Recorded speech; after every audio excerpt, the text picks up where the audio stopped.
So my name is Ekua. I'm an insurer, private health insurer, and I have a 3-month-old baby girl. So I actually have an app, a pregnancy app, that helps me to track my flow every month. So I've been using it for some time and been trying, but it seemed it always failed me every month. So I was like, this thing, it doesn't even work at all. But secretly in my heart, I was like, let me try. Every month I'm just like, going with the dates they give me and everything. So I tried it in the 5th month and last year, and it happened for me. It worked, and I found out. I went to the pharmacy to grab a kit, and then I found out I was pregnant.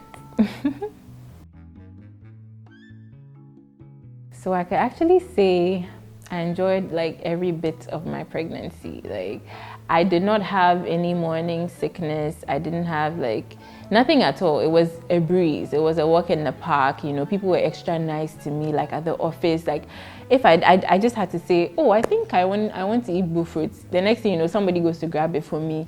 Everything was done for me at the office, and I felt like a queen. So, I mean, it was a breeze for me. It was really lovely. The whole pregnancy journey was great.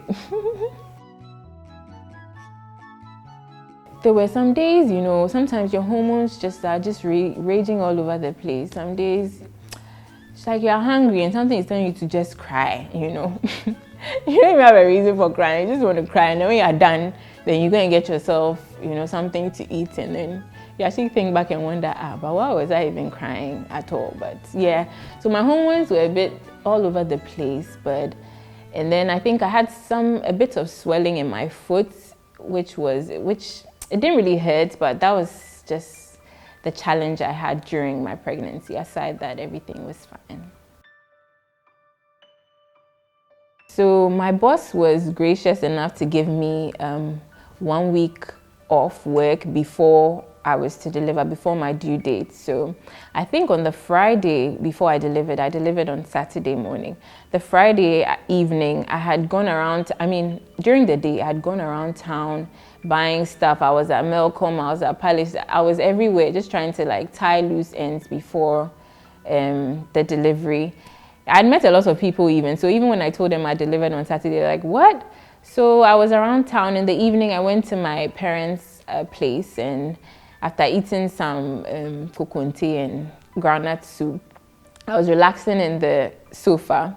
And when I got up to leave, I kind of felt some pains, but I was just like, oh. And I also believe I have a high tolerance for pain. So, I was just like, this is just one of those things. So it's probably nothing. So I got up to leave, and I started walking funny. Like, I was limping sort of. And my mom was like, but why are you walking like that? Walk straight, And I was saying, Madam, if you know what I'm going through, you say that. I got in my car, and then as I was driving home, I called my husband, and I told him, I think I kind of feel some pain. So, he's like, oh, he's in town. He's on his way back, so he's coming. So my parents' house and my house is just a 15-minute drive. So every 5 minutes, I'll call him and be like, oh, where is he? I'm on my way home. He's like, yeah, he's also coming. He'll meet me. I got home, I sat on the couch, I realized these pains were getting worse, the contractions were getting worse. So it was about 5 minutes. I was timing. At that point, I figured I should time it. So it was 5 minutes apart. So I was just lying on the couch, trying to bear the pain, saying, oh, I got this. This is nothing, wait there, everybody can do this thing. So I was on the couch waiting for him as well and enduring the pain. And then he came, and then I told him what was happening, and I told him it was the pain. I had timed it, and it was every 5 to 10 minutes. So, and then he was frantic all over the place. My bag had packed for the hospital. I hadn't zipped it up. He just grabbed the thing. Everything flew out. I was just like, dude, what is happening? Take your time. I was like calm, and he was like all over the place, panicking. So we grabbed my bag, and then we got in the car and we made our way to the hospital. The hospital was just 12 minutes away from my home. So on the way, Ghana police decided to stop us on the way. They were actually doing their checks. So we were in the queue for about 5 minutes. So all that time, I was just telling him, take it easy, these pains, I can bear them. I have a high tolerance for pain, and all of that. So we actually got to the hospital. I got there. I walked in, and then I told them, I think I'm in labor. Because at that point, yes, I forgot to mention that I had peed before I left the house, and I think my mucus plug had come out. So then I knew that this was getting real. All this thing is real. So then when I got to the hospital, it was around 10 p.m. And I walked in, and then I saw a midwife at the nurse's station. She was there, and I told her, I think I'm in labor, you know. And you know, I thought, like you see in the movies, you expect everybody to be running with a gurney, like, oh my God, like, let's get this girl into, you know. But she was all like chill about it, like, okay, so you just walk into this ward here, I'll be with you shortly. And I was like, okay, you know, that's not how I played it out in my mind, but so they took me to the ward, and they told me to wait. Then a nurse came about 10 minutes later. She checked, and I was only 2 centimeters dilated. And I think at that point, I was just like, you know, the pain was getting worse. And I was just like, no, I thought I had a high tolerance for pain, but this one day, it overed me. Like, I just couldn't. And then she told me that, oh yeah, she said in a very calm, you know, voice, yeah, it's going to get worse as you progress to 10. At that point, I was just like, Jesus, no. And I told myself I was not going to get an epidural. And, you know, I discussed it with my colleague who had given birth. We're like, there's no way, because there are side effects and everything. But at that point, at 4 cm, I was just like, where's the guy? You need to get the guy sharp, because this pain is unbearable. Like, I just couldn't take it. So apparently the guy wasn't there. He lived around, and it was around like 12 midnight. So they had to call him in. It took him an extra 30 to 40 minutes to come in.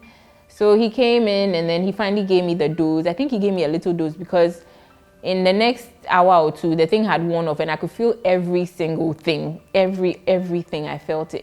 The pain is just like, it's out of this world. Like, you cannot even describe it. But my water broke when I was about 6 cm dilated.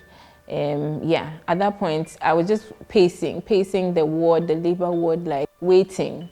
And the pain was just out of this world. And I think I even fractured my husband's wrist. You know, he had to spot a bandage for like a month after I delivered, because, like, you know, every time the pain came on, I would just like, you know, squeeze his hand. And yeah, it was that bad. So at that point, my water broke. I was just like, my water is broken. My water is broken. Like, what are you guys doing? What are you guys doing? But I was only 6 cm. So obviously, I just had to, you know, suck it up and, yeah, wait till baby got to 10. Wait till I dilated till 10 till baby came out, yeah. How will I put it? So when I was, oh, that's a baby crying. When I was, oh, no problem. My mom actually is there with her, so.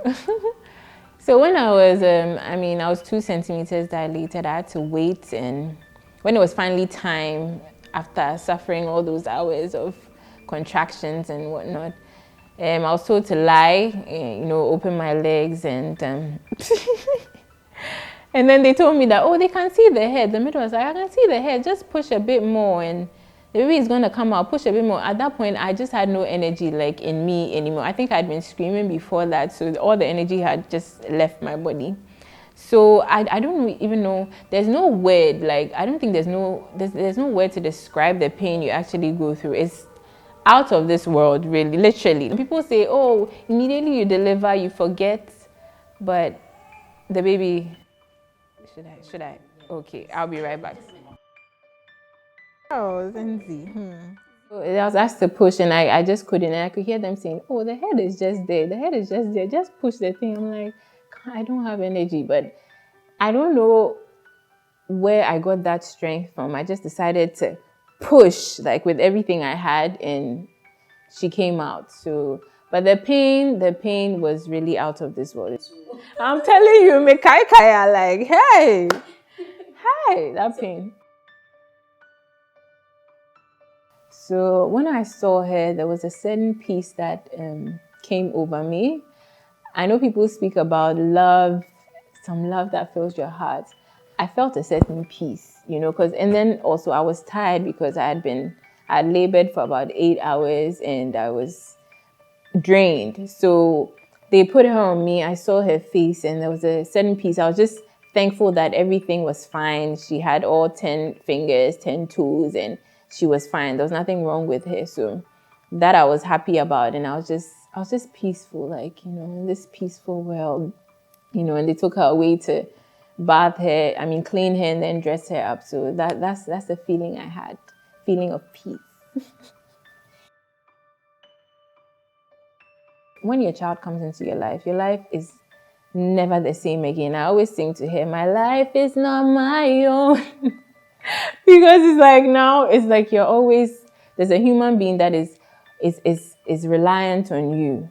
So you have to have her needs first before yours, If you're breastfeeding, exclusive breastfeeding, you always have to make sure she has enough food and all of that, You have to put your needs, her needs before yours. So pretty much your life will never be the same. As for that one, they expect that, even when I had to go and do my hair, I had braided my hair before I delivered.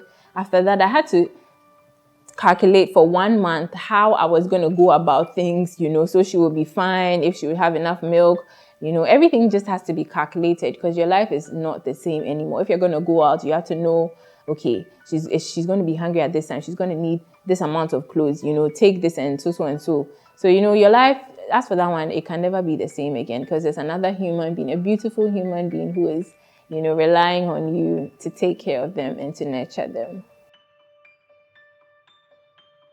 I honestly, growing up, I would see my mom do so many things, she can cook almost everything. Like, she has everything in the house under control. If it's like washing, everything is just like spot on. And I'd always say to myself, can I actually do all these things that this woman is doing? Like, I never thought I would be able to fill those shoes and even take care of a human being, much talk less take care of another human being. But I found that there's even a funny story I'd like to share. I had a friend, while I was pregnant, I went for a friend's naming ceremony and she had just given birth to twins and they were just about 3 weeks old. And I think I was waiting for her in the hall and her mother-in-law came, brought one of them, just handed them to me like, oh, so at that point I was just like, and me and little babies, no, we just don't, we don't mix. So I was just like, this woman, does she know? I was thinking in my head, does she know what she's doing? Like, I'm just, oh my God, I don't know what I'm doing, But I think when you deliver, when you become a mother, all these things just naturally come to you and you find that, you have strength out of nowhere. God gives you the capacity to take care of another human being and do it to the best of your abilities, though challenging, but you sort of find a way through it and make it work. So strength has definitely been something that surprised me. I didn't know I had that in me. So. Half the time I don't even know what I'm doing. I'm just like hoping it works, just go with the flow. If she's crying, you can't really interpret when they cry, babies can't talk to tell you, oh, my tummy hurts, so I want to burp and stuff like that. So you just have to change your style, pretty much. That's it. Change your style. If it's not working, you do something else and stuff. So half the time I don't think I know what I'm doing, but I'm just hoping to God that at least I'm doing something right. People say when you deliver, you're going to gain some weight in the right places and everything. And naturally for me, I'm slim. So I was expecting, some flesh somewhere. But hey, I'm still the same yesterday, today, and forever. I haven't really changed much. Yes. Yeah. Aside your boobs getting bigger and all because of breast milk, I haven't really changed much. Even during my pregnancy, I didn't really gain so much weight. Side baby's weight, I was pretty much the same throughout. That thing is totally a lie. You cannot sleep when your baby sleeps because, half the time you have so many things to do. If it's washing their clothes, because most of the time they vomit or there's a poop explosion in their clothes, you need to catch up with so many things while they are asleep. So when the baby sleeps, I find myself trying to get things in order. If it's food I have to cook for the house or, washing or just trying to do things that I have to do around the home. And then when they wake up is when you find that you're tired, but then at that point you can't sleep. So the cycle just goes on and on and on.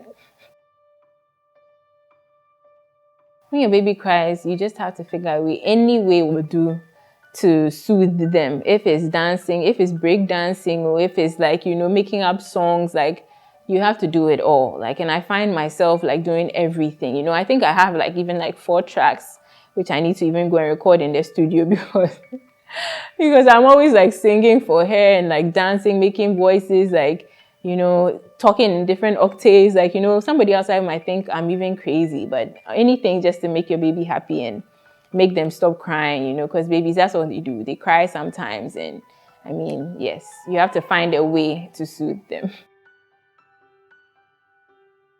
At the earlier stages, my milk didn't come through when I expected it to. Like when you deliver and you expect your milk to come. It took me about probably 2-3 days, but the hospital, the midwives, they were so helpful. They would come and then they would do a warm compress, come and check if it's flowing and everything. I think the second day, third day maximum, it had come through. And before then, I had heard about, you know, breast milk not coming through and all that. So I went prepared with my aburo nkate, you know, everything mashke. My sister was making it for me. My mom was bringing me some at the hospital. I had my soups, my palm nut soup. I would wake up and literally just be chewing aburo nkate. Like I just wanted the breast milk to flow. So yeah, at that time it started flowing, thankfully, and then it's been a breeze ever since. It gets tiring sometimes, I must admit, breastfeeding, especially when you're doing exclusive. And my girl doesn't take the bottle as well, so that's a bit difficult. Every time I'm at her beck and call, you know, she starts crying, it's the boob, you have to just give it to her, no matter what you're doing. So you basically become a milk machine, and that's been my life now. But it's lovely. I think breastfeeding is it's a beautiful bonding between you and your child. There's nothing like it, really. Debia na wusi chese wusia na wusi. You're always washing because, you know, babies, and I always ask myself, my daughter used to wear socks when she was born, and this is somebody who doesn't play in the dirt or go anywhere, but they always tend to be dirty. You know, you are always washing socks, you're always washing sleep suits, everything, you're always washing. So that one, you cannot take it out of the equation because babies vomit as well. They have poop explosions and all of that. So as for washing, you always see your man palm. Initially, I knew you always had to have wipes and diapers and stuff like that. But I remember there was one time I didn't take extra clothes. I didn't think that far when I started out. I was still making mistakes here and there. And we went somewhere and she had a poop explosion, and this girl just had to rock her poop explosion the whole time through. And so it's been a learning experience. Motherhood is a learning experience. So now I know when going out, you need to pack extra clothes, socks, you know, diapers, nappy sacks, everything. You have to think it through really before you step out of the house. So yeah. I did a lot of research. I used to go on YouTube, Google all the time to watch videos, and a couple of moms who had experience had said, oh, don't buy so many things, you know, especially from 0 to 3 months because they grow quickly. And so I just bought a couple of sleep suits, probably like about 5, you know, I didn't go all out in buying things. I just bought a few things that she would need. And I think it's worked for me so far. I mean, yeah. The fact that you have to start thinking about someone else. Somebody relies on you for everything. So I would say that has been the most challenging thing because now you have to take care of the needs of somebody else, you know, think about her. Sometimes you think you don't have everything figured out. You know, you wonder, am I doing enough for my child? Am I doing the right things for her? You know, because everyone gives you advice on what to do growing up. Your aunties come, they say, do this a certain way, do this a certain way. And when you're left on your own to yourself, you wonder, am I doing everything that I should be doing? But, you know, the most rewarding thing is when your child looks up at you and smiles. That is just the world, like, you know, because sometimes internally you feel like you're battling within yourself. Have I done everything right? But then they just look at you and they reassure you with that smile, the toothless smile. It's like, you've got this, you can do this, just keep on keeping on. And that smile alone just brightens your world and makes everything you're doing totally worth it. So I would say it's the smile that does it.